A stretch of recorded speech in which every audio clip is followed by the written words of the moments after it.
We're also 30 less calories, 3 less grams of fat, and 8 less grams of sugar. Turkey Stack 'em, 310 calories. 230 calories. 21 grams of sugar. Only 7 grams of sugar. If you look at this close up, you can already tell which one has better ingredients. All right, we'll start off with the Lunchables.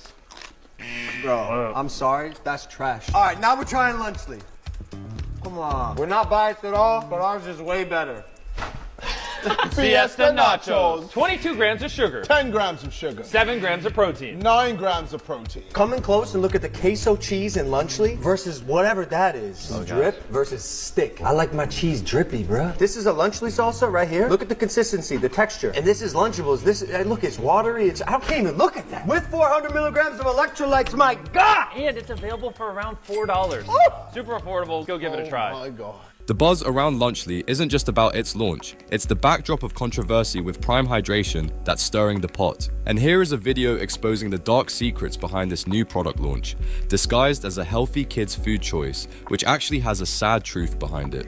Lunchly is preying on children. This new food product was created by the regarded brothers, KSI, Mr. Beast, and Nina Agdal's wife, so they can make more money off of kids by selling them their hyped food products, which is basically just candy. I mean, Prime is just a low-quality diet soda disguised as a hydration drink, and Mr. Beast Feastables candy bar used to be made with high-quality ingredients until they realized that kids don't care about health, but taste, so they changed the ingredients. I don't care about anything else Lunchly has, because I already know it's highly processed garbage. But let's dive into what Lunchly actually offers. According to CNN, Lunchly packs in Prime a chocolate bar from Feastables and a choice of processed snacks like pizzas, nachos, or turkey with crackers. Now, the pitch here is that it's supposed to be the healthier option, especially for kids, by comparing itself to Lunchables. But let's break this down. It's still processed food aimed at kids who arguably need less processed options in their diets. The claim to fame? More electrolytes from Prime than your average Capri Sun and less sugar in the chocolate compared to mainstream bars. But here's where it gets tricky.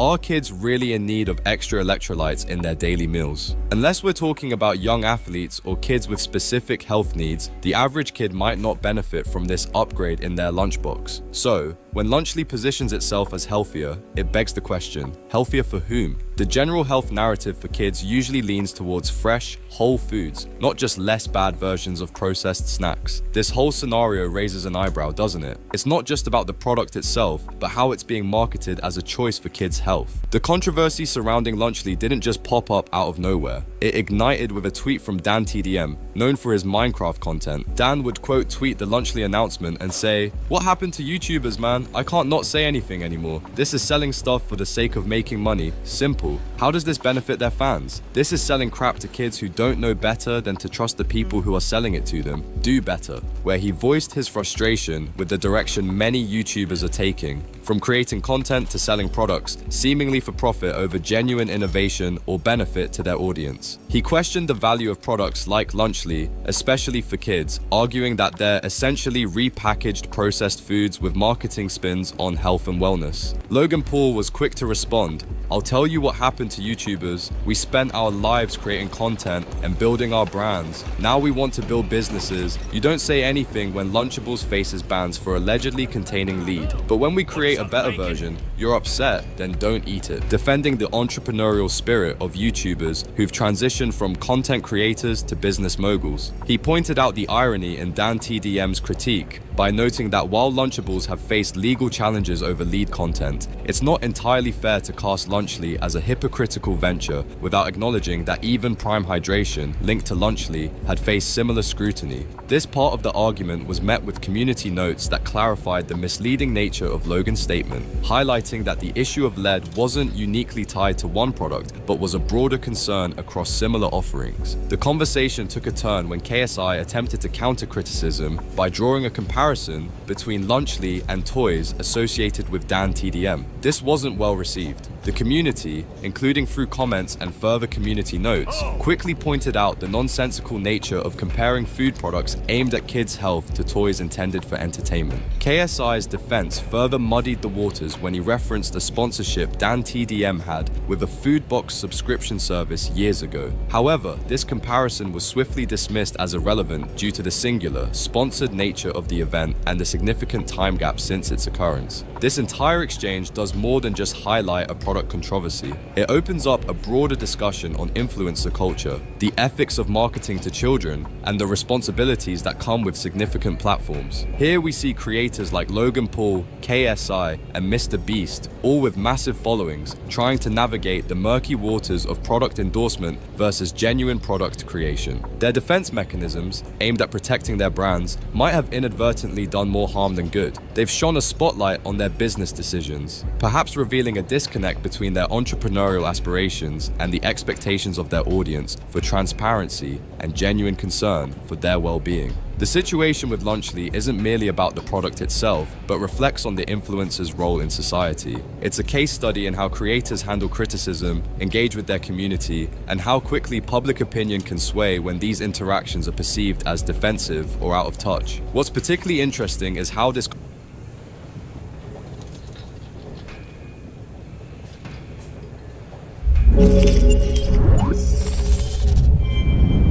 Yo, what's going on guys, Alex here, welcome back to another Monster Hunter World video. Apologies, it has been a little while since my last one, things have been a little bit busy lately, and to manage your expectations, it's only going to get busier over the next few weeks because I need to focus on Destiny 2 when it launches. I will of course keep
Oh, goddamn, what the hell?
Oh, what the hell?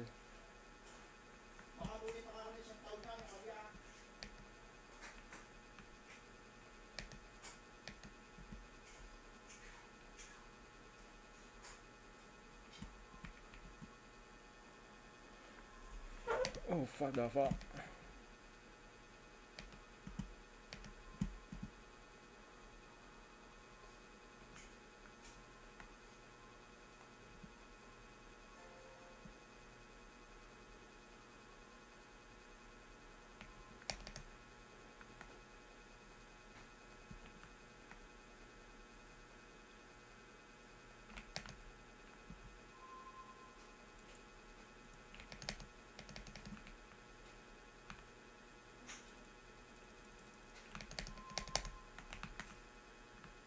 Get out of here, please.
the hell?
Oh fuck.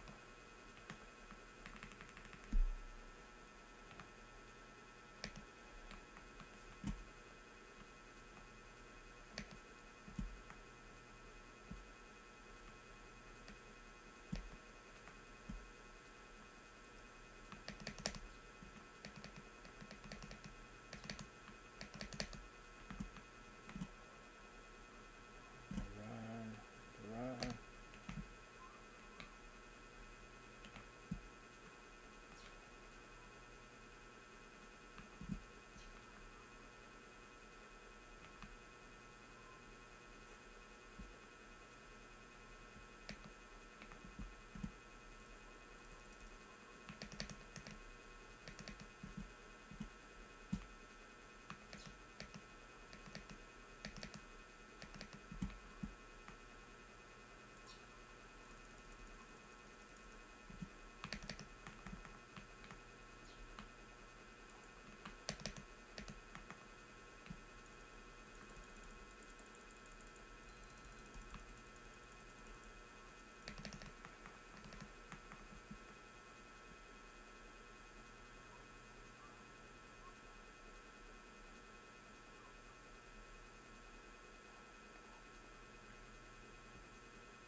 No, what the fuck?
the hell? Yo, where's that?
Kulit naman ito.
bag mo na itim.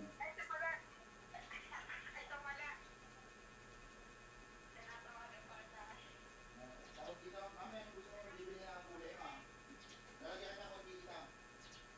Umilo ka. Nalagyan ka na konti. Wala po.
Oy, try mo din.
Palay na. Yung kahit yan, nabibili lang yan para sa atin. Kaya lang, may kabigatan din. Para rin. Pero parang mas mahal siguro tayo. 2.6, 2.4, 2.2, iba-iba po sila.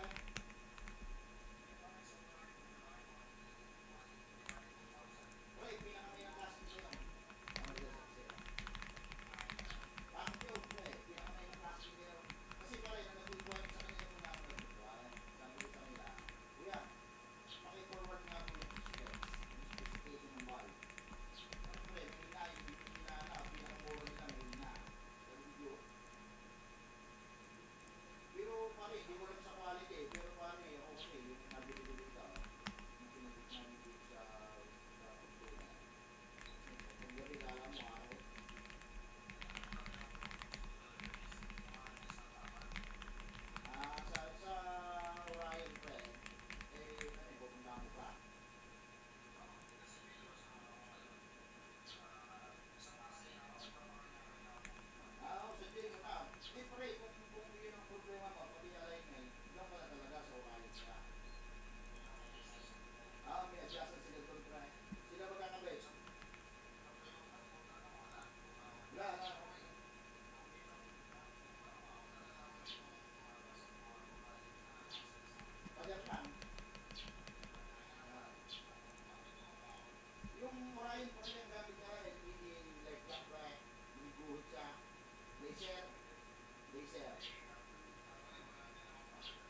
Pagdating na sa pera, pare, talo-talo na.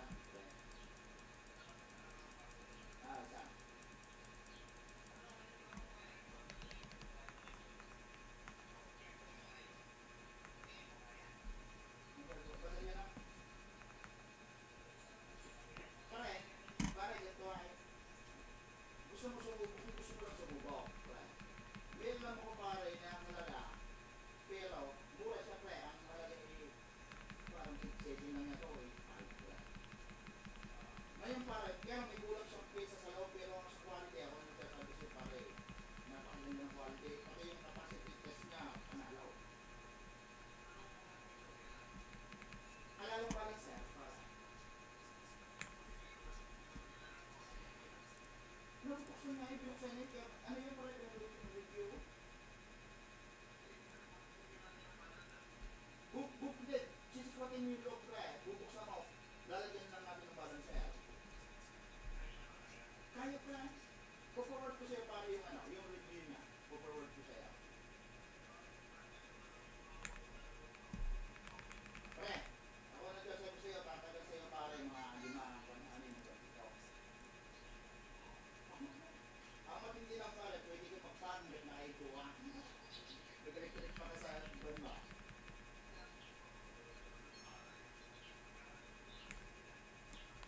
Yun, pre, yun ang gawin mo. Yun na, pre. Oo, pre, yun isa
ano pala yun, Zach?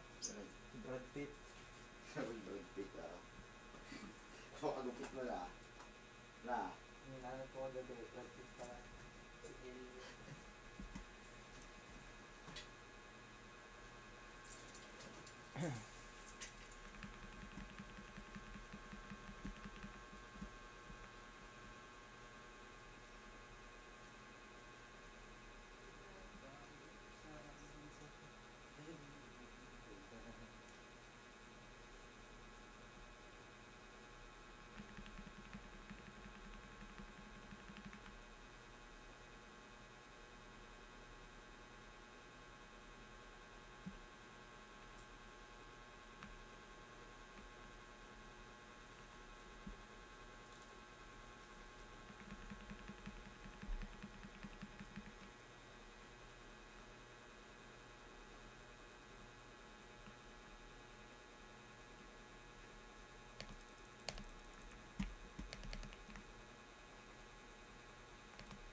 Nagtitinda na rin kamo sa Delia. Claro, Dad. Awe. Kalaban. Awe, kuya. Dahil, kaya lang yung batteries niya, hindi barangay. Sa ano din yan? Sa Benday. Sa motor dahil. Dito naman sa solar naman ng ilaw, pwede naman yan gagawa kayo. Ayun, okay dyan. Pwede pa, gawa ka yung inverter. Yung ano na.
the hell?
Today, we building us a portable power station for fishing or camping or just in case of an emergency. Whatever.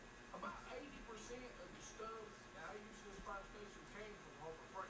But I'm pretty sure you could build a power station with 100% of it come from Harbor Freight. I already had some stuff laying around, so I used it. Anyway, this is going to take a little bit, so let's get started on it. You guys may remember a couple of years ago, I made an Amazon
dapat gawin sa kanilang solar setup.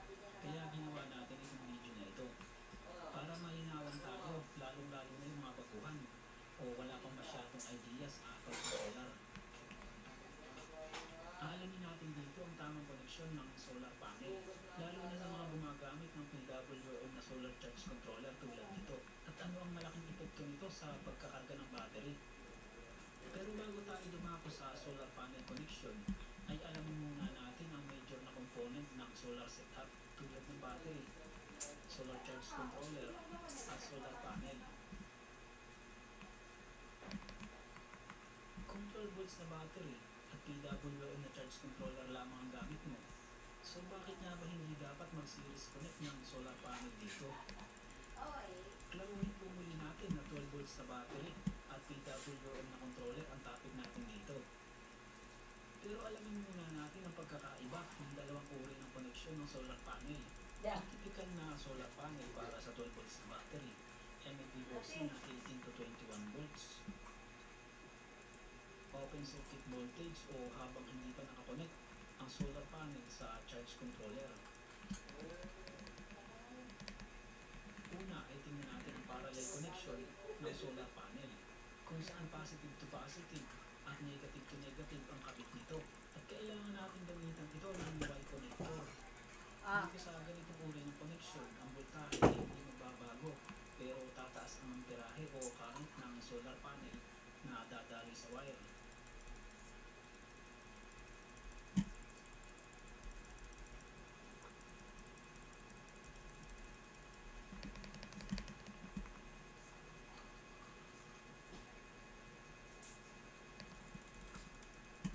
Then ganito naman sa series connection, yung positive nitong isang panel ay i-connect dito sa negative nitong kabilang solar panel.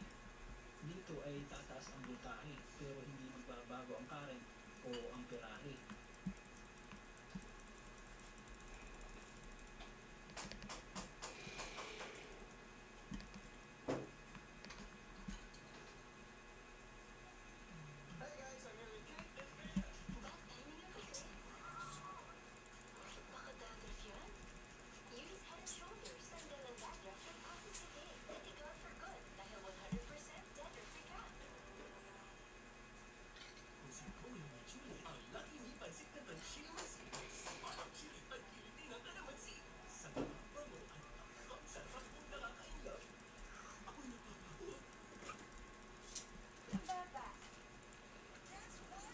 So ito yung ating PWM na solar charge controller.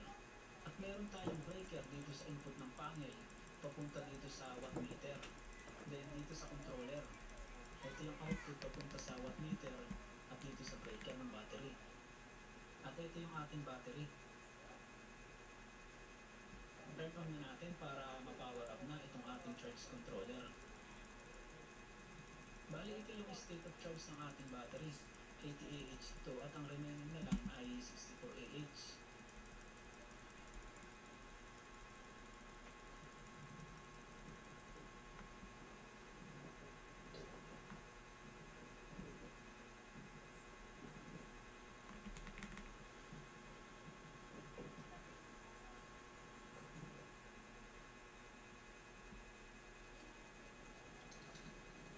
Nakakabit na itong dalawang panel natin in parallel connection.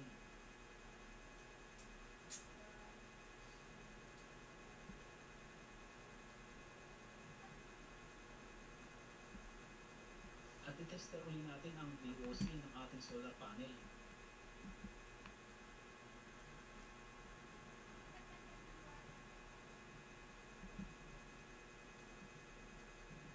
At kapag in-on natin ang breaker, ay babagsak ang voltahe nito na angkop para ma-charge yung battery natin. Noon talaga ang PWM na charge controller. Dito pa lang sa input ay ibababa niya ang voltahe ng solar panel.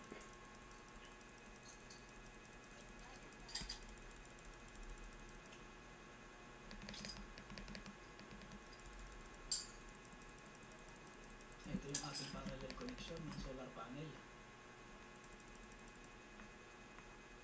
At ito naman ang nakaharvest natin, lampas ng 72 watts.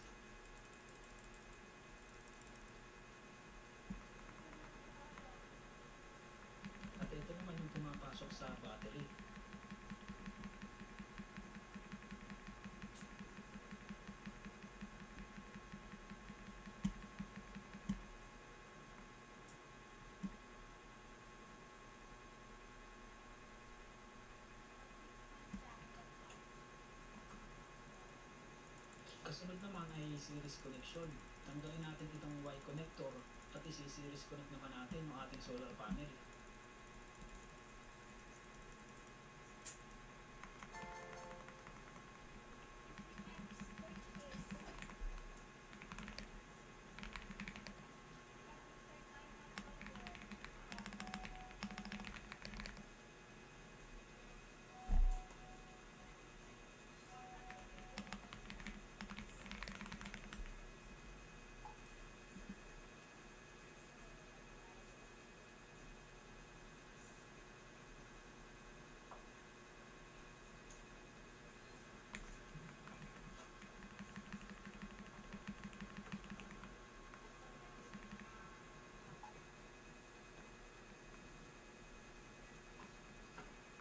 At testerin uli natin yung kanyang VOC.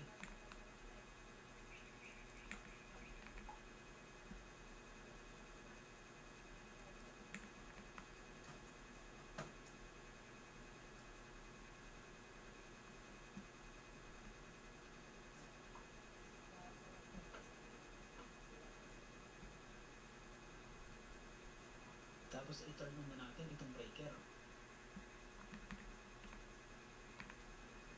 So yan, bumagsak na yung voltahe ng solar panel. Ito yung ating series connection. At ito naman yung kanyang nahaharvest. Napakababa, halos kalahati yung nawala.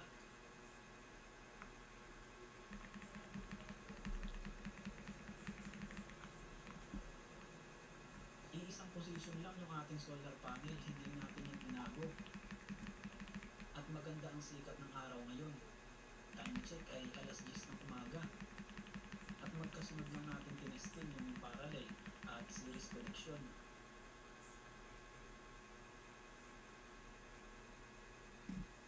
Dahil nga po PWM lang itong gamit natin na charge controller. Hindi ito katulad ng MPPT na pwede ka mag-series connect ng solar panel. Ang MPPT kaya niyang i-process ang voltage ng panel at mai-boost niya ang charging current. Kaya huwag na huwag kayo magsi-series connect ng solar panel ninyo kung PWM lang ang gamit yung charge controller. Malinaw naman yung resulta ng test natin kanina. At huwag na huwag din kayong gagamit ng solar panel na mataas ang VOC. Same effect lang din yan. Ang solar panel na 270 watts pataas ay mataas na ang VOC. At hindi yan angkop sa mga PWM charge controller na may 12 volts na battery system. At masasayang lang yung excess voltage. Pwede lamang tayo mag-series connect ng solar panel gamit ang PWM charge controller kapag ang battery system natin ay 24 or 48 volts. Dahil dapat mas mataas ang voltahe ng panel kaysa sa battery. Kung naka 24 volts na battery ka at 21 volts ang VOC ng panel mo, ay natural na hindi yan mag-charge. Kasolar, kung nakatulong sa iyo ang video na ito, ay huwag mong kalimutan na mag-subscribe at pinugutin mo na rin ang like button at notification bell para lagi kang updated sa mga i-upload pa nating video.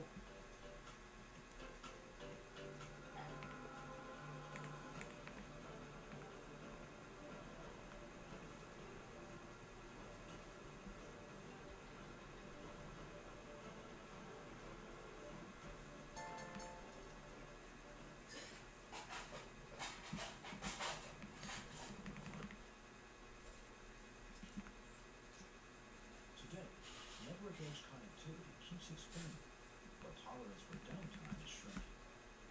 To succeed, you need a robust industrial unmanaged switch you can rely on. MOSI's EVS 2000 and G2000 EL series are designed to ensure smooth network performance in different industrial environments. For data-intensive applications, the EVS G2000 EL series features full gigabit support for optimal transmission performance. For AGVs operating in rough environments, the compact and rugged unmanaged switches are built to withstand interference and vibrations. Even in harsh factory environments, such as frozen food production, the switch's wide temperature design ensures seamless operations. For automated factories that rely on critical machine control data, these switches support quality of service to prioritize critical data transmissions. By combining an extra small footprint with outstanding reliability and simplicity, the EDS 2000 and G2000 EL series are perfect for applications that need robust networks. Go beyond the limits with MOXIT's EDS 2000 and G2000 EL series. Build robust industrial networks with plug-and-play simplicity.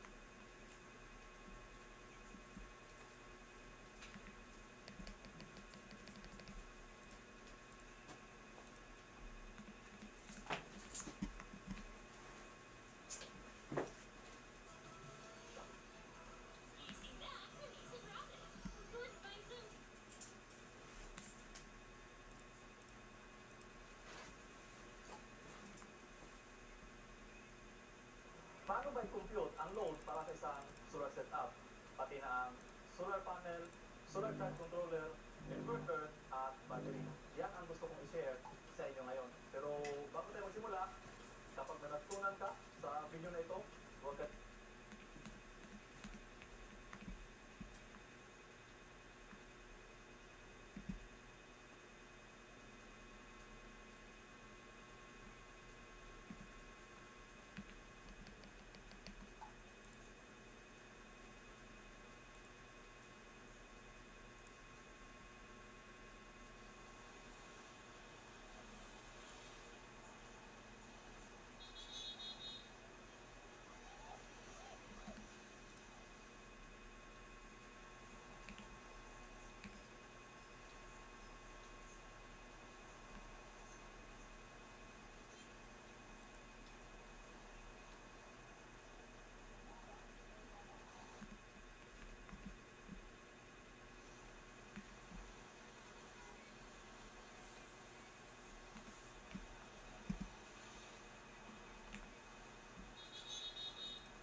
non-existent to city destroying, some are obviously stronger than others. But which one is definitively the strongest? And which ones are just kind of mid? Well, today we'll be looking at all 18 notable cursed spirits in Jujutsu Kaisen to figure out just that. Here is the criteria I used, and let's get started with the weakest cursed spirits in Jujutsu Kaisen, Flyheads. Flyheads are the chicken of the world of Jujutsu. What do I mean by that? Well, if you Google chicken, the animal does not come up, the food does. Humans have dominated chicken so thoroughly that we see it mostly as food, and Jujutsu sorcerers have pretty much done the same thing to flyheads. Their entire existence has been industrialized by sorcerers. These things are not a threat to anyone at all. They're a nuisance at most. And even windows like Ijichi have little to no issue taking them down if need be. There's really nothing else to really say about these things, so let's just move on to 17, which is the inventory cursed spirit used by Geto and Toji. This cursed spirit is rather interesting. It has one of the best utilities of any cursed spirit, as it is able to store cursed tools within its pucker of amount. There seems to be no limit to its storage capabilities, as we saw Toji pull a number of weapons out of it, and it's also insinuated this huge swarm of flyheads comes from within it as well, which would be pretty impressive if it was true. Unfortunately, this thing is still extremely weak, as it has basically no offensive capabilities of any kind. Really, the only reason it is above flyheads is its utility, because that is the only thing separating it from being just a normal flyhead. This used condom is not a threat to anyone unless it has a competent master, which is why I'm putting it in second to last. At 16, we actually have a somewhat threatening cursed spirit, the Roppongi cursed spirit. Ooh. Who am I kidding? This thing is weak as hell. It doesn't take a genius to look at this thing and determine it's weak. I mean, it got beaten by Nobara, who's not exactly a marker of strength in the world of Jujutsu. It didn't have any notable abilities besides being able to go through a wall, which like Big Whoop, Yuji did it too, and it also didn't have a name or speaking capabilities, which is another sign that it's pretty weak. At 15, we have a tie between the Yasuhachi Bridge Curse and the Fish Curse. The Yasuhachi Curse and the Fish Curse are a little bit weird to rank, but they're essentially the same thing in different fonts. A huge group of cursed spirits that are basically just one curse. They seem to be about equally powerful, but the Yasuhachi Bridge Curse might be slightly stronger since it did take more sorcerers to defeat it, but it also didn't look like Megumi, Nobara, or Yuji were ever actually in some danger here, so maybe not. Really, the only person that could potentially be threatened by these cursed spirits is like maybe a baby, because they suck at whack-a-mole and are literally babies. Really, the only reason I'm putting this curse above the others is because we at least know it killed some people, and the curses below it have no evidence of doing that. At 14 is this cursed spirit, which I've affectionately named Big Nose. I hope the reason is obvious. This is the first big jump in power we have in cursed spirits, going from cursed spirits that could not be higher than grade 3 to the semi-grade 1 cursed spirit that gave Inumaki and Yuta a bit of trouble, and I do mean a bit. Big Nose's main method of attack seems to be these beams of light that apparently do damage to anyone who gets caught in one. These seem to do decent damage, as they were able to disintegrate the floors they came in contact with. On top of this, Big Nose also seems to have some pretty decent defensive capabilities, as it took literally no damage from Yuta's attack, and it also took a lot of effort from Inumaki to destroy it as well. Overall, it's a very solid cursed spirit, but it's not anything special. Unlike the most clever cursed spirit in Jujutsu Kaisen, Kogai, the grasshopper cursed spirit, who is our curse at number 13. To be honest, I'm not entirely sure which of these two is actually stronger. Big Nose seems to have more raw destructive power than Grasshopper, but Grasshopper is capable of meaningful human speech, which is a pretty strong indicator of strength. He does hold his own against Yuji decently well, and I'm pretty sure Shibuya Yuji is stronger than Yuta and Inumaki were here, so that's another point in favor of the Grasshopper. I don't really have much else to say on this guy, so let's just move on to number 12 with the Rainbow Dragon. This curse is a bit weird to rank. It's one of the curses Team Geto used the most, and it seems to be decently strong. According to the special grade, it had the hardest skin of any of his cursed spirits at the time, meaning it was likely among his strongest cursed spirits in general. This is a pretty good mark of strength, considering Geto did have vengeful cursed spirits in his arsenal, which we will be talking about in a little bit, as well as this giant that is kind of implied to be a special grade by Todo. The issue with the Rainbow Dragon is that it doesn't seem to do anything special on offense. It just kind of attacks using its claws and mouth, which really is not all that impressive for a dragon, and it's even less impressive compared to some of the other cursed spirits we'll be talking about, like the cursed spirit at 11, the Finger Bearers. These are the first cursed spirits we are talking about that could really be considered strong. The Fingerers are a variation of cursed spirits that form and gain power from Sukuna's fingers. They are extremely adept at cursed energy manipulation, and it is their main method of attacking, although they do seem quite adept at close combat as well. Really, the only negative these guys have against them is that we only see them place the first tiers, so it's hard to get a true gauge of their strength. They're basically the gatekeepers of being a strong cursed spirit, as there is a huge gap in strength between the Rainbow Dragon and them. At 10, we have the vengeful cursed spirit Kuchisake Onna. Kuchisake is another one of Team Geto's strongest cursed spirits. It fights by casting a simple domain, and then forcing her opponents into a binding vow within it where they must answer her question. Once the question is answered, she will attack with scissors, which seem to move pretty fast and also do decent physical damage. The official grade of this cursed spirit is unknown, but considering it is capable of casting a simple domain and speech, it is likely a special grade cursed spirit. Vengeful spirits appear to be quite strong in general too, which corroborates this, and even Toji was a bit impressed by the spirit's strength before overwhelming her with his physical prowess. This is the same Toji that easily beat Dagon, so for him to even acknowledge her as somewhat strong is pretty significant. But besides that, we don't have any notable evidence for or against her being a broken cursed spirit, which is why she sits here in the middle of the ranking. At 9, we have the imported cursed spirit Ganesha. I'm gonna be honest, this one could be much higher up. It is said this cursed spirit can remove obstacles, but we don't know exactly what that means or exactly how it works. The only time we saw it used successfully was on the non-sorcerers of the US military, where it removed the obstacles, the soldiers, from the White House for Kenjaku. This display seems pretty strong, but we really have no idea how this ability would interact with actual sorcerers. Kenjaku did try to use this cursed spirit on Yuki to keep her at bay, which implies that he believes it could potentially even give a special grade sorcerer trouble, but I feel like this is a bit of a stretch and he was mostly using it to gauge her strength.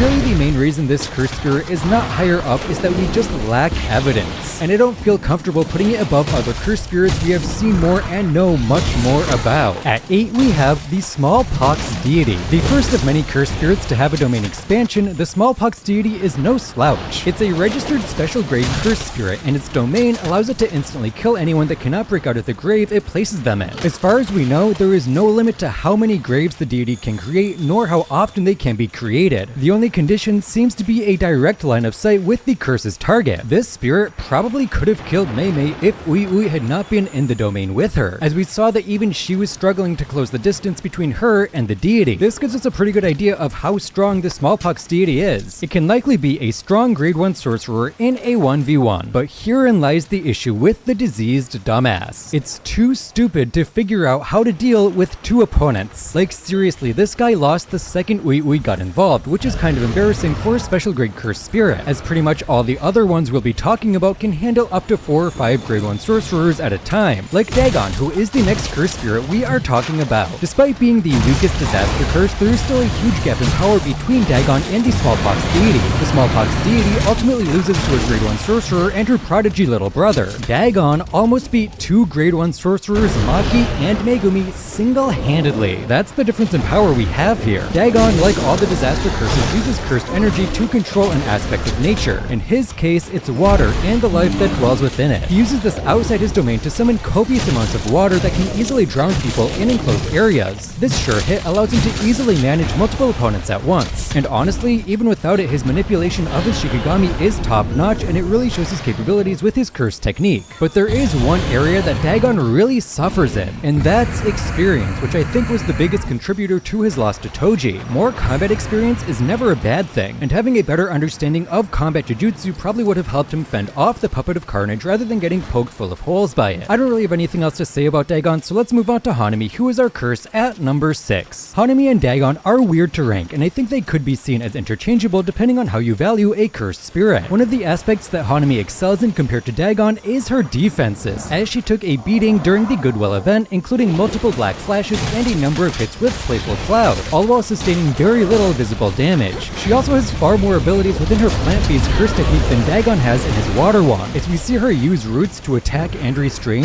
curse buds to deal damage over time, and the flower fields to distract opponents. She does also have her own domain expansion, but we we never get to see it, so it's kind of hard to take into account. So with all this going for her, why do I say her and Dagon might be interchangeable? Well, despite having so much going for her, every one of Hanami's feats is against weaker sorcerers than Dagon's are. With the exception of Todo, no one here is stronger than any of the sorcerers here. In fact, two of the sorcerers are just weaker versions of the ones Dagon fought. This inherently makes her accomplishments a little bit less impressive than Dagon's, but she does accomplish more than him, as she did actually defeat Megumi and Maki, which Dagon couldn't do. It's really a 6 of one, half dozen of the other kind of deal, except for one aspect. Hanami knows domain amplification. This might not seem like a big deal, and it's probably not, but it is a powerful and complex ability that we never saw Dagon display, so that really just pushes Hanami above her fishy friend by a tiny bit. And now we move into the top 5, starting with Kuroushi, the cockroach cursed spirit. Kuroushi is one of those cursed spirits that feel like they kind of got the short end of the stick in terms of who they face. The spirit holds immense power, being able to devour humans in a matter of seconds, reproduce itself to avoid death, and it even holds a cursed tool that is perfect for it in the festering life sword. It is a cursed spirit that even strong sorcerers like Uru and Ryu did not want to fight, so it's unfortunate that this cursed spirit had to run into one of the few characters that is able to instantly fight curses by outputting positive energy. But in the short time that the bug curse does fight, it shows just how strong it is, as it does some pretty significant damage to Yuta during their short fight, and also severs Uro's arm with little issue. I definitely think Kuroushi is among the strongest cursed spirits in the series, and it's almost assuredly stronger than Hanami and Dagon. If you're not convinced of this, another way you can think about it is whether you think Uro and Ryu would fare better against Kuroushi or against those two. And when I think about these fights, I see Uru and Ryu struggling more with Kuroushi. At 4, we have the other cursed spirit from the Culling games, Cursed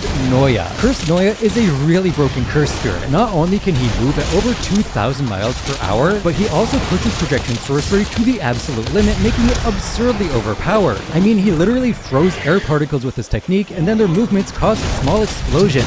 How insane is that? He was able to beat semi-awakened Maki within inches of death, and he probably would have killed her if Sumo and Katana had not shown up at the perfect time. But none of that is what makes him completely broken. What makes the fastest sexist in Japan broken is his domain. Time Cell Moon Palace pushes the projection sorcery technique to the absolute furthest it can possibly go. By injecting cells of animation into opponents and freezing individual cells in their bodies, the technique can cause bleeding both internally and externally, and it can likely cause organ damage as well. And if victims of the sure hit try to move, these movements have the potential to sever limbs entirely. This domain is one of the few domains that can potentially beat the likes of Gojo and Sukuna, giving Cursed Noya an insanely high skill ceiling. Really, the only thing holding this curse back is its insanely large ego, which literally cost the spirit its fight against Maki. Now let's move into the top 3, and I'm gonna be completely honest. It is incredibly hard to rank these final 3 accurately, and I keep going back on the correct order, especially for 2 and 3, which are Jogo and Mahito.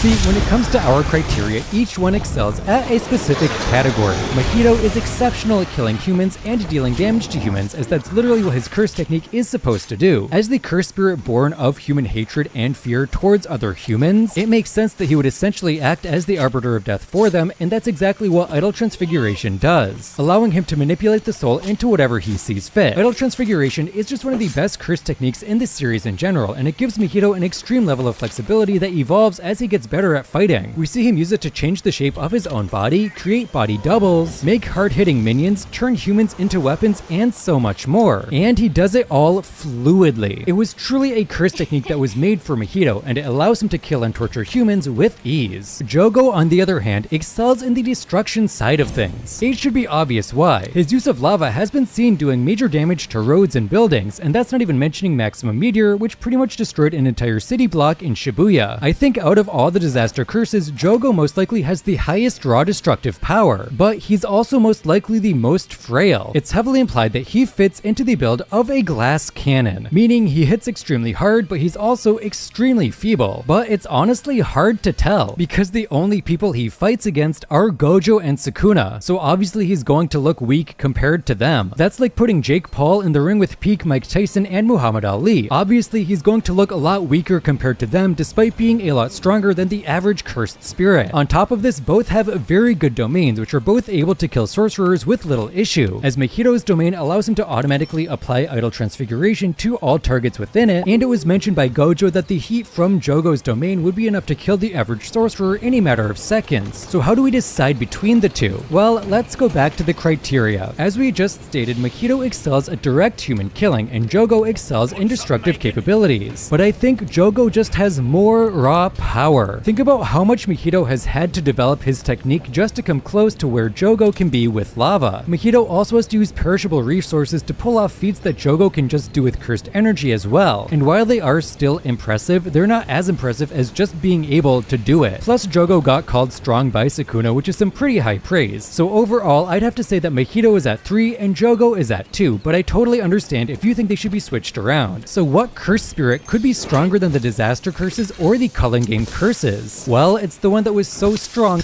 With the battle against Sukuna finally coming to a close, I think it's safe to say there are no more new curse techniques in Jujutsu Kaisen, which means it's the perfect time to rank them all, from the outright bad ones to the overpowered ones, and I promise, some of these rankings will surprise you, because they also surprised me. Here is the basic criteria I used, and let's get into it. In last place, we have Remy and her Scorpion Tail. This ability just sucks. It essentially gives Remy a third limb that can be used in combat, which isn't inherently bad, but it's just so incredibly weak. I mean, Megumi shoved it off like it was a mosquito bite, which it basically is in the world of Jujutsu, just without the malaria. Considering sorcerers get thrown through buildings, cut up like a cucumber, and have cars thrown at them, I don't think a little jab to the side is gonna do much to them, which is why this ability is in last. At 56, we have Sugar Manipulation belonging to Amai. This ability is also pretty bad. It essentially allows Amai to produce sugar from his cursed energy, which he can use to make desserts and also keep people alive temporarily. The second aspect of this ability is the main thing keeping it out of last, as it at least has some support applications. Plus, we've actually seen it have a bit of use in the battle against Sukuna, which is way more than we can say about Remy's hair anal beads. At 55, we have another one of Reggie's squad, Chizuru, who has a claw hand. We never actually see what this claw actually does, but we know Chizuru obtained 28 points with it in the Culling Games, which means it at least has some applicable offensive power, which is more than I can say for Amai's ability. And he at least has points in the Culling Games, which is more than we can say for Remy, so he's above both of them. At 53, we have Ranta's ability. This one might be underranked, I'll be honest. The ability basically allows Ranta to hold someone still at the cost of his physical well-being. We see this used once on partially awakened Maki, and it ended up costing him his life. So either this ability is weak or Ranta is, and I'd wager it's probably both. The dude was raised in one of the big 3 Jujutsu households and he still couldn't do anything. Weak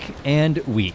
At 53, we have Immortality, which is brought to you by Jujutsu Kaisen Phantom Parade, the first and only official mobile game of Jujutsu Kaisen. Have you ever wanted to fight alongside Yuji and Gojo in their most intense battles? Well, now you can in Jujutsu Kaisen Phantom Parade. Build your team, exercise curses, and take control of curse techniques yourself in this critically acclaimed mobile game published globally by Bilibili Games. This game seems seriously fun. It's reproduced the story of the original anime with brand new fully recorded voiceover, and now you can pre-register for it on the App Store or Google Play Store ahead of its worldwide release later this year. Players who pre-register will get exclusive rewards, so don't wait. Click on the link in the description or pin a comment to register right now. And thank you so much to Jujutsu Kaisen Phantom Parade for sponsoring this video. Immortality is another weird ability. On paper, it sounds great. Who wouldn't want to live forever? Well, like most things, it's not great in Jujutsu Kaisen. See, immortality does not mean freedom from aging, so you end up looking like a thumb. And unless you absorb a 13-year-old every 500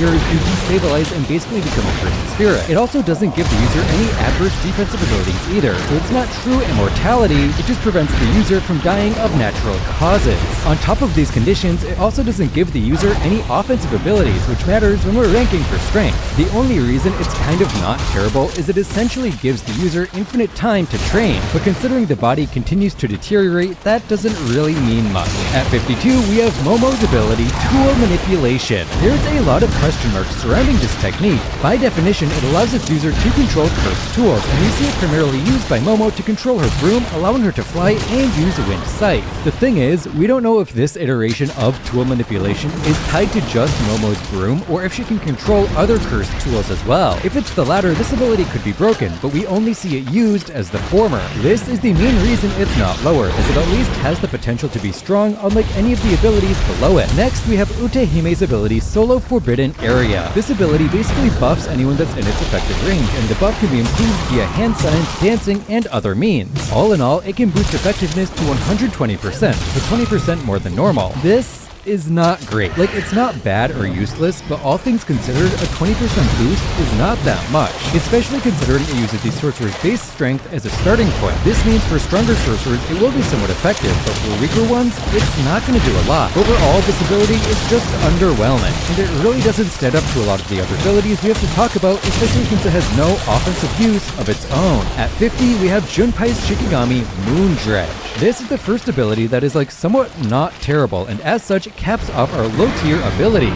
Moondredge is a jellyfish that acts both offensively via its poisonous body and spikes, and defensively by acting as a cushion to protect Junpei. While this doesn't sound too bad, we have to remember that Season 1 Yuji, with almost no experience, absolutely rocked this Shikigami, meaning that it literally cannot be that strong. This could also partially be a sorcerer issue since Junpei was brand new. We're gonna blame it on the jellyfish and move on. At 49, we finally move to a decent ability, Blazing Courage. Blazing Courage is a weird ability to rank. It seems like it could be strong as it is possessed by a grade 1 sorcerer, but we only ever see it used once and it doesn't seem to do all that much. It basically just replaces a part of the sword that has been broken, insinuating it can only be used if the sword is broken in the first place. It's also ineffective at killing either Mai or Maki, which is not a good sign of strength at all, and we only see it used once before Ogi is killed by Maki, which is another sign that it's not great. At 48, we have Cursed Speech.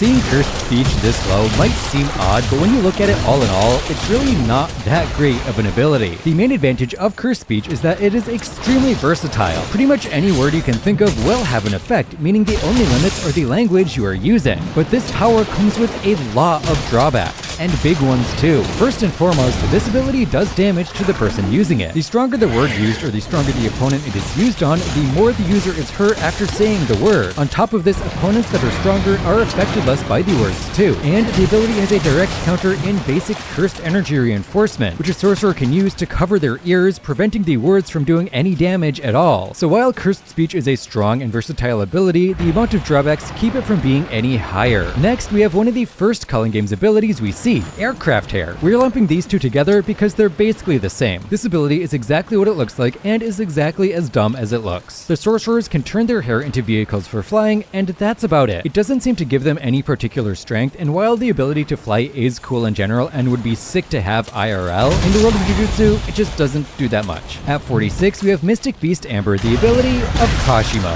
This ability gives its user complete control over electricity. Every single usage, from using electricity to charge their body, to using electricity to create EMPs, or just use it as lightning. Anything that can be accomplished with electricity can be done by this ability. So why is it so low? Well, it literally kills its user once they are done using it. No matter how broken an ability seems, if it kills the user upon completion, it just cannot be that good. This also means that it can only be used one single time, which is another mark against it in my books. Next, we have another Zenin ability, Injinichi's Fist Attack. This is another attack we don't get to see much of, but it seems kind of powerful. It was capable of destroying a building, and Ranta expected it to kill Maki, meaning it has to be like okay-ish, but it's hard to tell since we only saw it used one time. It could be a much stronger ability, but I can't justify putting it any higher off of what we see, especially considering it did next to nothing to Maki. At 44, we have Photo Manipulation, the ability of Nanako. Seeing this ability up here might be surprising, but it's actually kind of solid. As the name implies, she can manipulate the photos she takes. We don't know the full parameters of this ability, but it seems pretty okay, as it was able to save her and Mirako from Jogo, which is kind of a big feat. The main thing holding this ability back is just that Nanako is not that strong, and as such, the showcase for this ability was a bit lackluster. Like, saving them from Jogo is literally the only thing we've seen it do, so it's really hard for me to put this ability any higher without any more evidence for it being good. Next is her other half, Mimiko, who has the ability Doll Manipulation. I didn't even know this, but according to her wiki, her ability allows her to emulate anything that she does to her stuffed bear onto her opponents.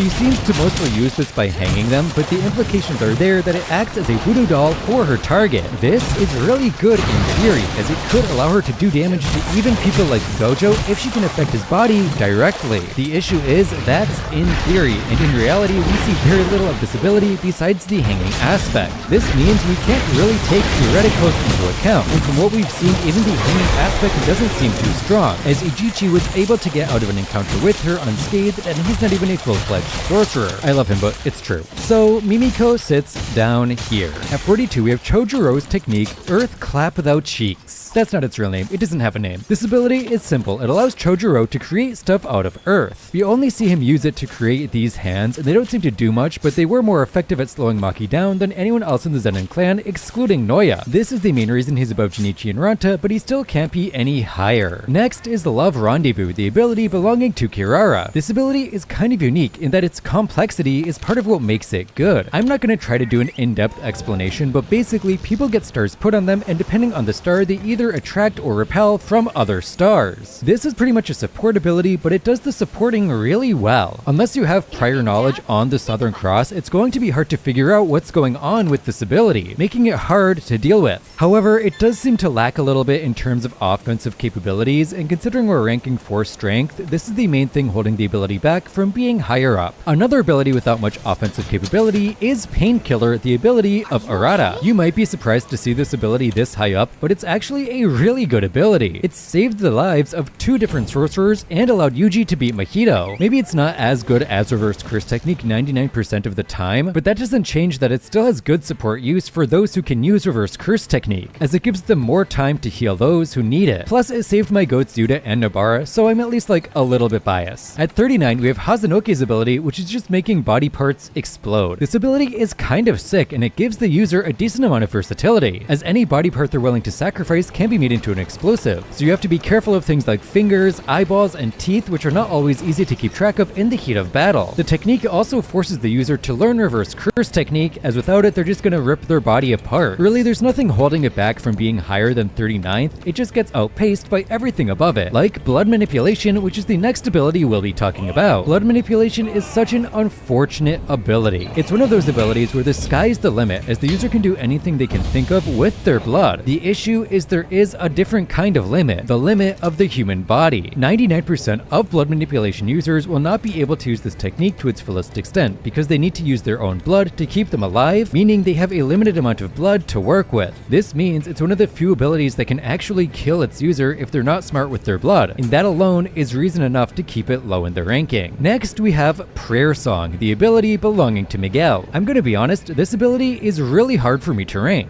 Not only did we only see it in action one time, we only saw it against Sukuna. It's like trying to scale how strong a gun is compared to a nuke. The strength of Sukuna just skews the perception of strength so much, and it isn't helped by the fact that it's hard to observe this technique itself. It isn't something we can physically see in the manga, making it hard to tell what it's actually doing. It's said to buff Miguel and debuff his opponents, but we don't really see how much it actually debuffs Sukuna, so its effectiveness is really obscure. To be honest, based on the description alone, I don't think it's a very impressive technique on its own. It really only seems to be good because it's being used by a really competent sorcerer who is almost a perfect match for the technique. Kind of like our technique at 36, Bird Manipulation. On the surface, Bird Manipulation seems like an abysmally weak technique. It just allows for the control of black birds, allowing the user to use them for surveillance and not much else. Except, you know, turning them into missiles. Yeah, the only thing keeping this ability out of the bottom tier is Bird Strike. It is an absolutely broken ability that forces the birds to form a binding vow to sacrifice themselves for Mei Mei, allowing them to do massive damage to almost anyone they come in contact with. Here's the issue though, this part of the technique only exists because Mei Mei was so hell-bent on pushing her technique as far as possible. If not for that aspect, which is on the onus of the user, the technique would be completely unnoteworthy.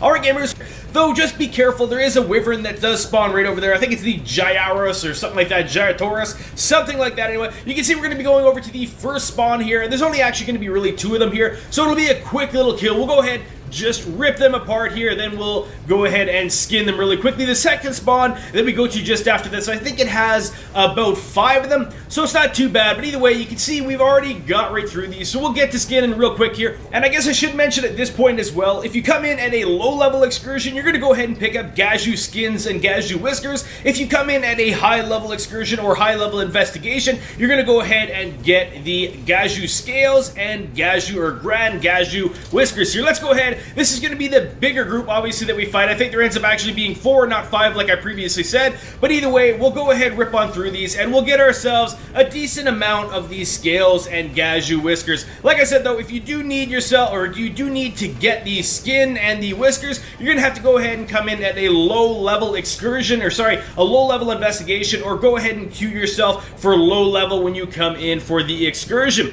Anyhow, gamers, you can see we've picked up ourselves a decent amount of Gazhu whiskers here, or Grand Gazhu whiskers, and a couple scales as well. I think this last one that I ended up skinning here is also going to be a Grand Gazhu whisker. We'll check it out in a second here, and it looks like I'm right. That is what it is. Anyhow, gamers, if you guys found this video useful,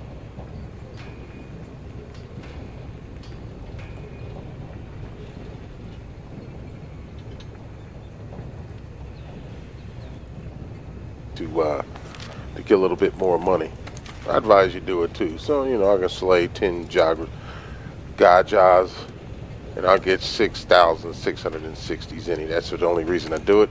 You can just go to Expedition and do it that way too. But I'm gonna show you how to get them real quick. This loads up pretty fast.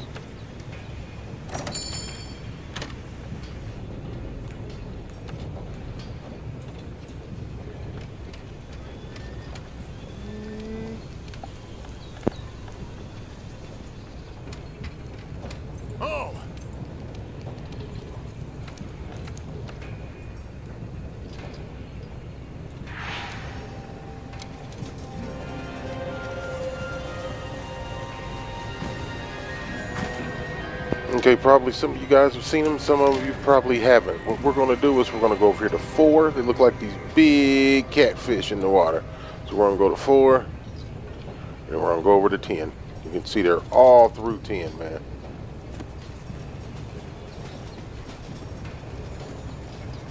But I think there's a count of 8. So I won't get my 10 unless I kill these 2 first.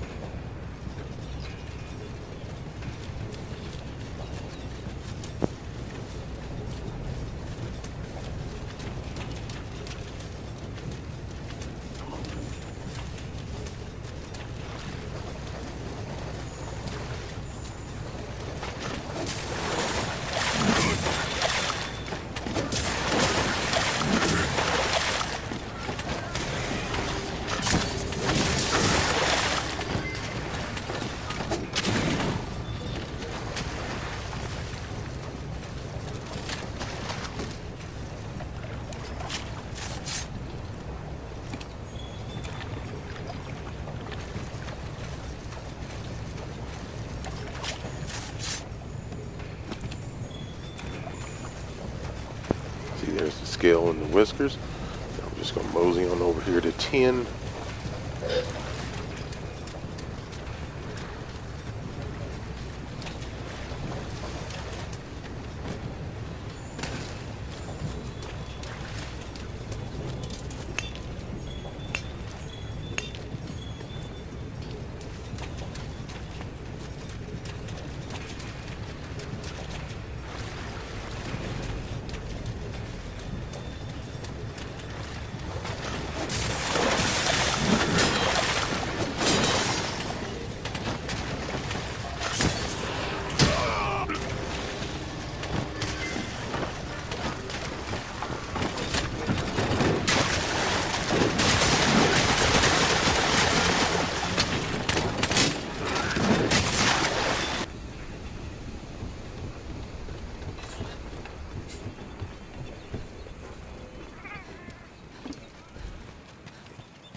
If in doubt, take a bite.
Resistance skills stacked through armor sets or charms, but can be broken out of if hit by another hunter or an attack from Uragaan. The best way to avoid this altogether is to move away from the monster when it begins to take its deep breath, and wait for the gas to dissipate before returning to the fight. The monster cannot attack while this is occurring, so just wait it out. Much like Radobaan, Uragaan can tuck its chin underneath itself and roll around the map very quickly.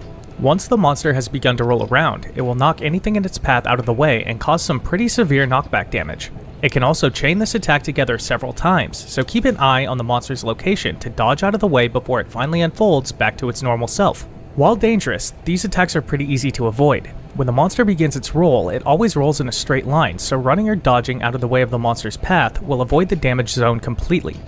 Uragaan also has a massive chin that it uses to attack the enemies in front of it. The monster will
nothing can stop us.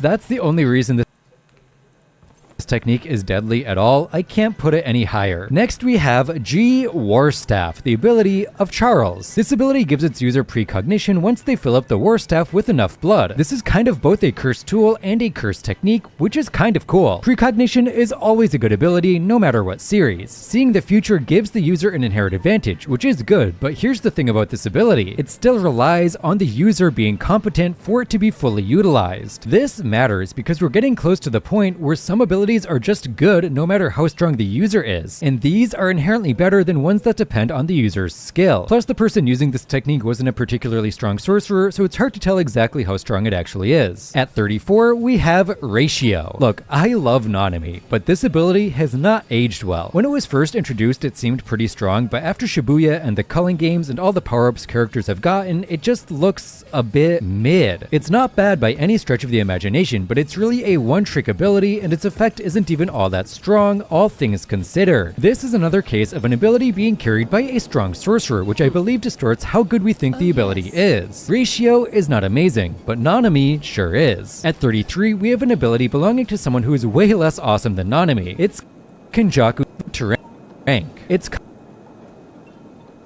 kind of like immortality, as the person that has it won't die of old age, but it's even better because they won't get old, they can just swap to a new body. Body hopping also allows the user to use the abilities of the body that they're in, which sounds good in theory, but it's actually what makes this ability hard to rank, because it could be broken if they're in a body with a broken ability, or mid as hell if they're in a body that has nothing going on. Statistically speaking though, there are way more mid abilities than broken ones, so over a long period of time, the user would likely be not broken more often than they're broken. Plus, the bodies of stronger sorcerers are harder to get a hold of in general, which makes it even harder to get broken abilities. So while body hopping can be broken, I think it's going to be average more often than not, which is why it's near the middle of the ranking.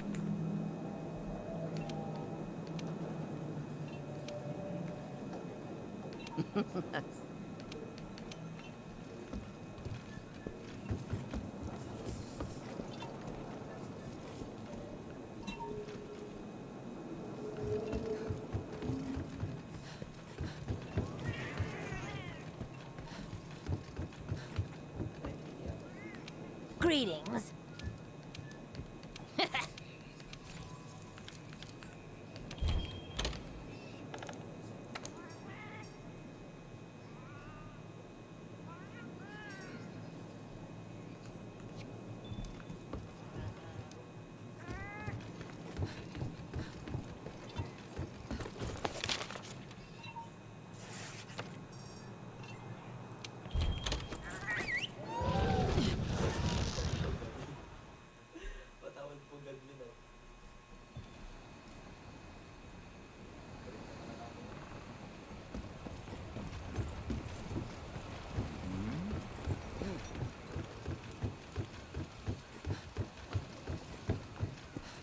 Yo.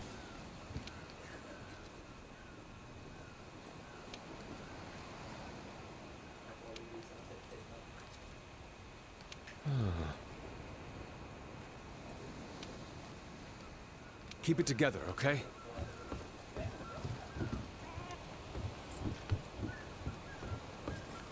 Hey.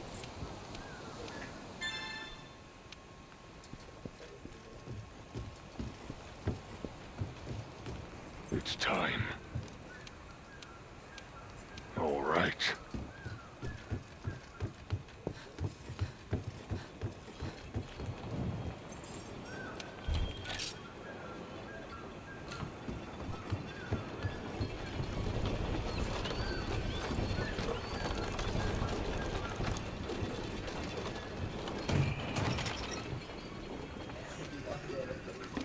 Nothing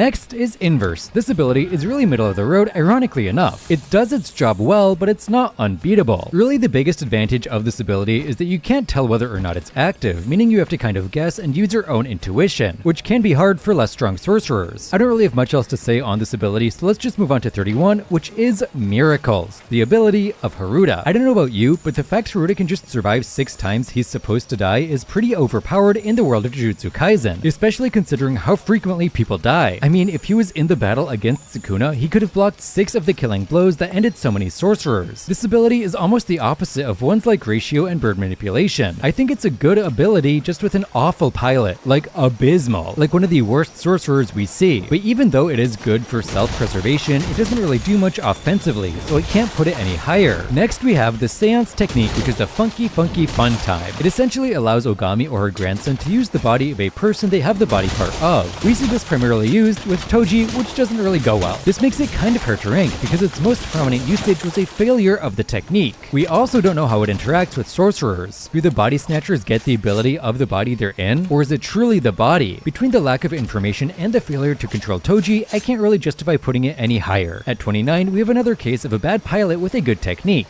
Bagman and his cloning ability. When you look at what this ability is actually capable of, it's actually pretty solid. I mean, even Teen Gojo said it was a pretty good ability. It allows the user to create up to 5 duplications of themselves, which can be spread out over an area. These clones seem to retain the strength of the original clone. On top of this, clones can be destroyed and created at will, giving the user a lot of versatility too. A strong user could probably use this ability in creative and unexpected ways. Unfortunately, the only person we saw use it was Bagman, who was not all that great. At 28, we have Nobara's technique, Straw Doll. Straw Doll is a great ability. It's broken into 2 main parts, Resonance and Hairpin. Resonance is the one that makes this ability good, as it allows Nobara to damage any target's main body as long as she has a body part to use the technique on. This ability has proven pivotal a number of times throughout the show, as it allowed Yuji to beat Mahito and now Sukuna as well. Hairpin is pretty decent too, allowing Nobara to make her nails explode, but compared to Resonance, it's just not the star of the show. This is an ability that can do major damage to even the King of Curses, and that alone is reason enough for the higher ranking. Another ability up here because of feats against Sukuna is Heart Catch, the ability of LaRue. This is mostly a support ability, allowing LaRue to essentially use a giant hand on his target, using it to restrain them or throw them or do whatever hands do. This is already pretty good, but what makes it broken is his secondary ability, Cutie Honey, which forcibly draws the attention of someone grabbed by Heart Catch to LaRue, creating a major distraction. This effectively creates an opening against any opponent LaRue is fighting, allowing his allies to gain a guaranteed advantage. As you can see, this ability has both offensive and support uses, which hasn't been too common up to this point, so while neither one is overly broken, together they make a pretty good ability. Next at 26 is Ino's ability, Auspicious Beast Summons. This ability is kind of the little brother of the 10 Shadows technique. It allows Ino to control 4 different beasts that all serve different purposes. There's Kaichi, the homing projectile, Raiki, the water substance that covers his body, increasing his mobility and defense, Kirin, which allows Ino to ignore all pain he endures but wipes out his stamina, and Ryu, which is a dragon that attacks an opponent. These 4 beasts all act and work well together, boosting the user's offenses, defenses, and mobility, making it a really well-rounded ability without being completely broken, or broken at all. Unfortunately though, because it's so well balanced, it can't really be higher up, as this is where abilities start to become broken. After our next ability, which is Ui Ui's teleportation ability. It's crazy that a 12-year-old's ability is this good. The little dude is just destined for fame in the world of Jujutsu. This is probably the best pure support ability in the show, allowing the user to teleport people to and from locations they have previously marked. This alone is really good, as we see it play a super central role in the fight against Sukuna, but that's not the only application. It can also be used on 2 different people with their permission, allowing their souls to swap bodies. This allows 2 people to essentially body swap, which is super useful for training, as we once again see in the battle against Sukuna. It's the reason Yuta was able to use Limitless at all, and it's also the reason so many people were able to get so strong in such a short amount of time. The main thing holding this ability back is that it has no offensive use, but considering that, 25th is still pretty respectable. At 24, we have Puppet Manipulation. It might be surprising to see Puppet Manipulation this low, but we have to remember Mechamaru was an outlier with this technique thanks to his heavenly restriction. Most sorcerers would not be able to do what he did with it because they don't have the cursed energy pool or the super long range control he did. That being said, it's still a solidly strong technique. Next is Sky Manipulation. Sky Manipulation is exactly what it sounds like. The user can manipulate the sky around them to their advantage. This ability is great to control a battlefield, which can give the user an inherent advantage, and it also has a strong offensive attack and Thin Icebreaker, which seems to do major damage to anyone that takes a hit from it. It also allows the user to fly, which is nice but not all that important. This ability allowed Uro to kind of hold her own against Ryo and Yuta, who are both a decent bit stronger than her, so that's a pretty good showing of this ability's strength. While we're in Sendai, we might as well talk a little Cockroach Manipulation, the ability belonging to Kuroushi. This ability is really strong. We've reached that point. Cockroach Manipulation allows the user to control cockroaches in a number of ways, most notably a swarm that is capable of consuming normal people in a matter of seconds. This technique is really dangerous to those that do not have reverse curse technique, and even those that do can still have issues with it, as Uro lost her arm to it. Kuroushi as a curse spirit even gave Yuta some trouble, but that was more likely because of his curse tool than his technique. This is the main reason it's not any higher up. We're just ranking Cockroach Manipulation, not taking the Festering Life Blade into account, and it was a pretty big part of why this technique seems so threatening. Next we have Anti-Gravity System. This ability is a bit hard to rank, as 99% of the time we see it used, we actually saw its curse technique reversal, which was used by Kenjaku to enforce a high gravitational pull on the area around him. This alone is a good ability, as we've seen it stop anyone that tries to come in contact with him, including Chozo and Garuda, and it also seems to be his favorite method of attacking, which just speaks to its strength. The regular version seems to allow the user to ignore gravity, but we don't know exactly how it functions. It did let Kenjaku survive a black hole, which is quite impressive, but we don't see it used any other time besides that. Really, this ability isn't bad, it just gets outpaced by what's above it. Like Water Manipulation. Water Manipulation is the technique possessed by Dagon, which basically lets him control mass amounts of water. This ability is inherently dangerous because water itself is super powerful. Like, the amount of weight and power behind water is one of the greatest forces on Earth, and it can easily crush normal people, and that's not even considering, drowning. This ability also allows the user to summon Shikigami, but we only see that done by Dagon in his domain, so we don't know if it's exclusive to the domain or not. Even without the Shikigami though, water on its own is super deadly, and considering the volume it is summoned at, there's no question as to why this technique is rounding out the top 20. At 19 is Contractual Recreation. This ability is like Curse Spirit Manipulation except for objects you own. Basically anything you have a contract for can be recreated. This means knives, spas, houses, literally anything. This makes it one of those abilities that can be really strong in theory. You're really going to tell me that a guy working as a contractor for the US military is not going to be broken with this ability? Exactly. But on a serious note, there are a lot of cheap things that you can buy that can be deadly in the right circumstances. And the fact that the items are under the complete control of the user just means that they're even more deadly. Next is Plant Manipulation, the ability belonging to Hanami. As the name implies, this ability allows the user to control plants in a number of ways, such as creating masses of roots, creating cursed buds that will feed off of cursed energy, or creating this flower patch that will distract anyone that is subjected to it, including those like Satoru Gojo. These abilities give the user a huge amount of versatility and allowed Hanami to almost solo both the Kyoto and Tokyo students in their exchange event. This isn't too impressive considering it was season 1, but she was also pretty inexperienced, meaning a more experienced sorcerer with this technique could be far more powerful. It's overall a great ability, there's just a lot that outscale it. At 17 is Granite Blast. This one is pretty simple. Big blasts do big damage. Do I really need to say more? At 16 is Ice Manipulation. Ice Manipulation is a great technique. As the name implies, it allows the user to control ice, and this can be done in a number of ways. The most obvious is of course freezing opponents and areas, and we've seen this done in mass by Uraume, who can use this technique to cover a whole city block or freeze a whole bunch of sorcerers at once. We also see them use ice to create spikes, as well as using ice to freeze a body part and then breaking it with a punch. At one point she also summons this frozen orb thing, but we don't actually know what it does since we haven't seen their fight with Hikari in like 30 chapters. This shows us that it's not only a super versatile technique, it's also really strong, as it was able to dismember a sorcerer as strong as Hikari in Jackpot. Speaking of Hikari, his technique is at 15. Idle Death Gamble is one of the 2 domain-based abilities, with the other one belonging to Higuruma, who we'll cover in a little bit. Hikari's gives him unlimited cursed energy after rolling a 1 in 239 chance, which he can manipulate to lower the odds.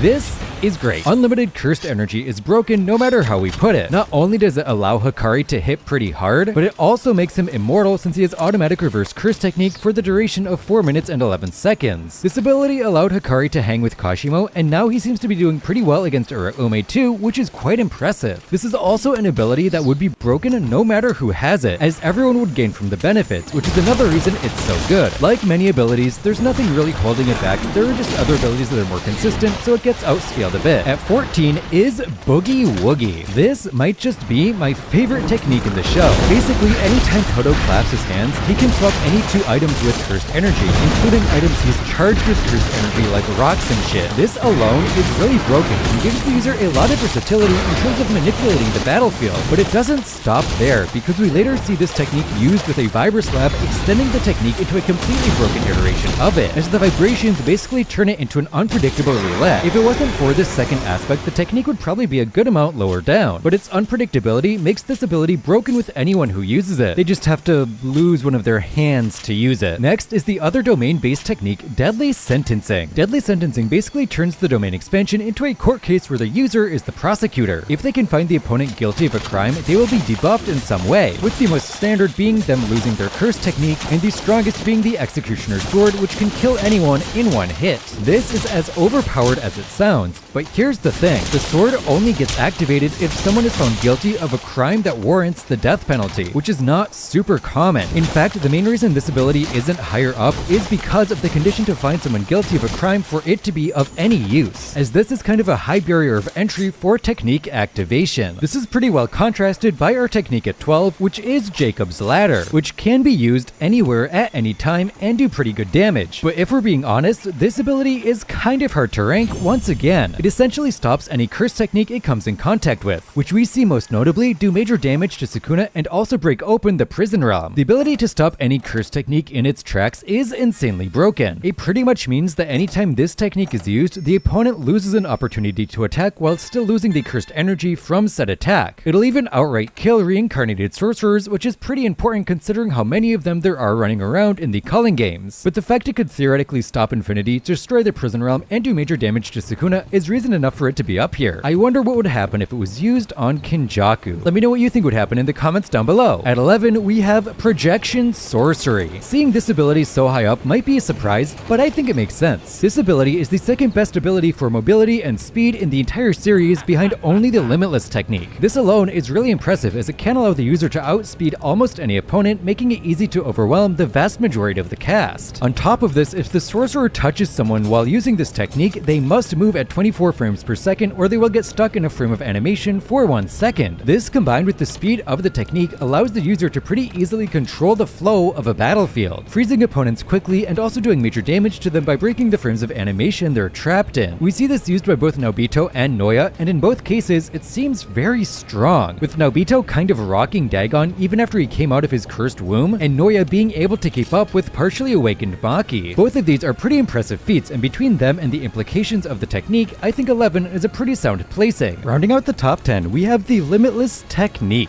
But first, please consider subscribing. I would love if we could hit 100k before Jujutsu Kaisen ends, and while it is a bit of a stretch, I think we can do it with your help. It is your support that has gotten this channel as far as it has, so if you haven't subbed yet, now is the best time to do so. Plus, that 100k mark is coming up pretty fast. Don't you want to be able to say we're here before 100k? Only 25 people on the entire planet will be able to say that, and that number is dropping quickly, so sub now, please. The Limitless technique is nearly impossible to rank. On one hand, with the 6 eyes, it is probably the best technique in the show, giving the user a nigh invulnerable force field and attacks that can one-shot 99% of the cast. But without the 6 eyes, it's basically unusable, or at least that's what's insinuated. We never actually see someone with just the Limitless technique no 6 eyes, so it's really hard to say just how different it would be. With the 6 eyes, it's likely the best ability in the show, but without it, I wouldn't put it any higher than like 30. So I think 10 is a pretty good average considering how strong the next 9 abilities are. And no, I'm not going to summarize the Limitless like I have for others. I've just already done it like 7 different times and it would take so long. So let's just move on to number 9, where we have the final technique of the Disaster Curses, Fire Manipulation, belonging to Jogo. Fire Manipulation is an insanely broken technique, allowing the user to control fire and fire-based natural disasters like meteors and lava. This ability is especially dangerous to human sorcerers, as burns are not something that can be easily healed, if at all. We've seen it straight up end at least one sorcerer and do major damage to 2 others. So if it's so broken, why is it so low? Well, first of all, 9th is not low. It's a really respectable placing. It's just that at this point, every technique is insanely powerful and fire manipulation just doesn't keep up with the next tier of strength. At 8, we have Construction. Construction as a technique really depends on the sorcerer. It is inherently non-optimal in terms of cursed energy efficiency, so the user has to be able to think outside the box in terms of how to make it usable. In Jujutsu Kaisen, often we see two construction users, one who does this successfully in Yozuru and one that doesn't in Mai. Mai also has the disadvantage of being split with Maki, inherently limiting her potential, but she also didn't try at all, so she's basically the floor of this technique. Yozuru, on the other hand, put a lot of effort into optimizing construction and came up with some pretty good techniques, becoming one of the strongest fighters in the Heian era. The thing is though, I don't think Yozuru is anywhere near the peak of this technique. Think about how much energy efficiency has changed in the past 1,000 years, and how much more inspiration a sorcerer could draw from for this technique with modern day technology. So I think the peak of the construction technique is far beyond what we see, meaning that Yozuru is likely just above average with this technique. And if a sorcerer like that is just above average, then it's gotta be a pretty strong technique. In 7th, we have another one of my favorite abilities, Star Rage. This ability is basically punch really hard and get good results. But when I say hard, I mean